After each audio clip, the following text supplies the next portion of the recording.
Okay, so the best CV format for job seekers is one that's hyper-targeted to the role and that's packed full of achievements. So if we think about the structure of that CV, you're going to start with a profile, and that's like a paragraph. Obviously, you've got your name at the top and an email address and a telephone number, but after that, you've got a paragraph. And that paragraph is your opportunity to promote your relevance to the role. People talk about you having 7 seconds.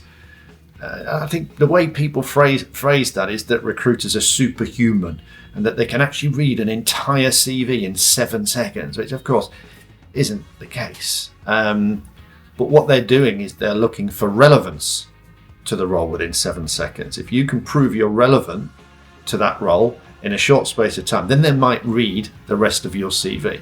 But the opening paragraph is going to do a number of things. First of all, it's going to tell people what you are.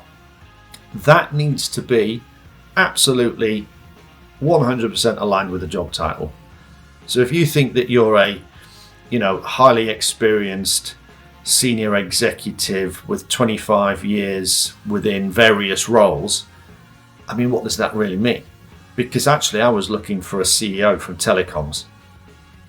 So unless you tell me that you're exactly what I'm looking for, then you're going to get rejected within that first 7 seconds.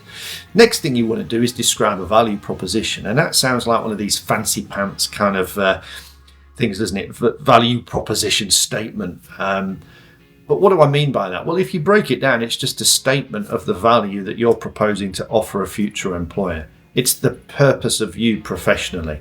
So our team over here at the CV and Interview Advisors, they might describe themselves as being personal branding specialists who are experts in developing leading edge personal branding collateral, such as CVs and LinkedIn profiles, for clients that significantly improve their ability to secure a high paying job with a top employer.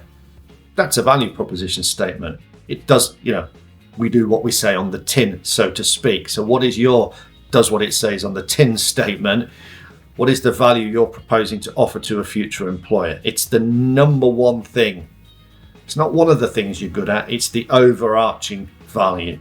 Then you will have a series of kind of sub-statements, maybe 4 bullet points or sentences that describe the value.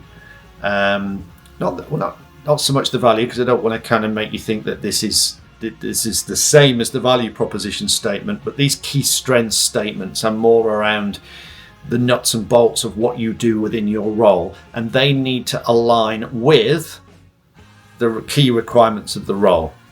So if you went to a job description, a job advert, and you highlighted the job title, the job mission, and the maybe 4 absolute crucial requirements of the role, then that mirrors what we're writing in this opening paragraph, this profile. Then you're going to have a section called key skills, and that key skills, you might have 2 columns, one on the left, one on the right, and that's going to make your CV keyword rich. So all the keywords you're seeing in the job advert, make sure that they're in that key skills section. So these are just short phrases, project management, budget management, people management, business transformation, those sorts of things. These aren't long sentences. Then when you've done that, and you might have as many as 16 of those, then when you've done that, we would recommend having a section dedicated to your key projects, achievements. You can call them career highlights if you like. And you can write them in different ways. We recommend writing them as little mini case studies using the STAR methodology: situation, task, actions, and result. Once you've done that, have 3. And the idea is you might have a whole heap of these STAR case studies, these achievements, these projects. And each time you're applying for a job, you select the best 3 aligned with that role. Then you're going to have your career history.